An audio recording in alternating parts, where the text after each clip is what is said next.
If you just joined us, a very good evening. Welcome to Today on eNCA. I'm Gareth Edwards. You'll see top right-hand side of your screen. It is now stage 2 blackouts. It kicked in at 4 o'clock this afternoon. So now there's the electricity issue. And now, of course, we have to talk about water shedding as well. Frustrated residents in Johannesburg taking to the streets over water shortages. Taps have been running dry in some areas for weeks now. Nothing, not a single drop.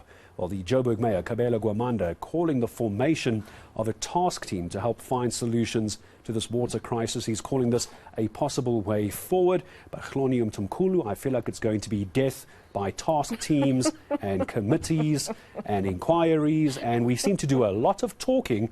I don't get a sense that really very much actually happens. But no water. That there's still no water. Exactly. Yes. And that's the thing for residents where I was in South Hills. And that's not the only neighborhood that's been struggling with water. But they basically say we've heard all sorts of explanations given by the water utilities.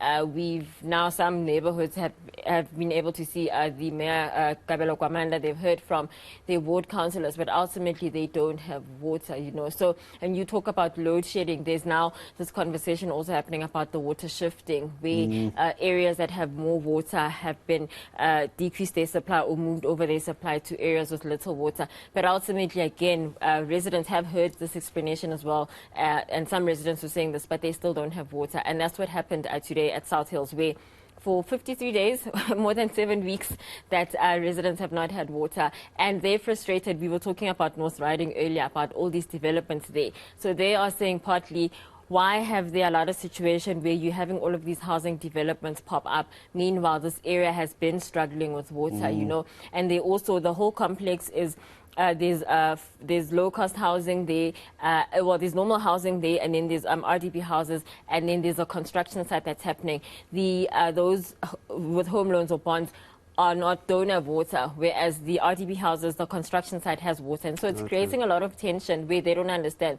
And they'd actually threatened to go to the construction site and do something there because they don't understand why they don't have water. So a lot of frustration for residents. But by the time we left this afternoon, they had started pumping water out. Don't know if that water will see them through the night and will be able to fill their taps and have water come out of their taps. But it's a long-running situation in South Hills, in the South Hills area. But let's hear a little bit from residents. We spoke to them earlier today, some that were able to speak to us. Everybody is fed up. There's really nothing, there's no water. You can imagine the toilet, everything stinks in the house. You understand? So now it's only a problem of hygiene, and a problem of health. Isn't it exacerbated in Joburg? So we were forced to get to the point of tires. Most people here now are not really tired people. So we decided people didn't go to work today. People have stopped going to work. We even had to close other people in, which are equal right, but it's a means to an end. A lot of us are affected by this. I mean, I have to travel myself with my vehicle, having to go and fetch water from my in-laws. Other people are not that privileged because in terms of the water tankers, we are privileged to even see some of the tankers traveling or going to places, standing in front of people's homes. In this particular section, water tankers are coming from time to time, but on the other side of South Hills, the greater side, close to Montanus and the upper areas, we hardly even see tankers. And where I stay, there is old age homes that are there. And how do the old people, how do they manage in terms of in terms of sanitary wear and so forth? How do that people manage? How do they manage in terms of health? I mean, you can't even see, you can't bear old people carrying big buckets of water or even small buckets of water by themselves. They can't manage. So how do we manage ourselves not having water for, almost 2, going 3 months right now? It is just disastrous. We can't manage at all. All right, so the burning tyres, when you and I spoke about an hour ago, burning tyres are gone. The anger is not. What now? What happens with this community tonight, tomorrow? What are the authorities saying? Yeah, so this is also part of the frustration that we've been trying to get hold of Joburg Water and Rand Water because we're kind of getting this back and forth of Joburg Water saying they're not getting enough supply from Rand Water, but also that there's increased consumption.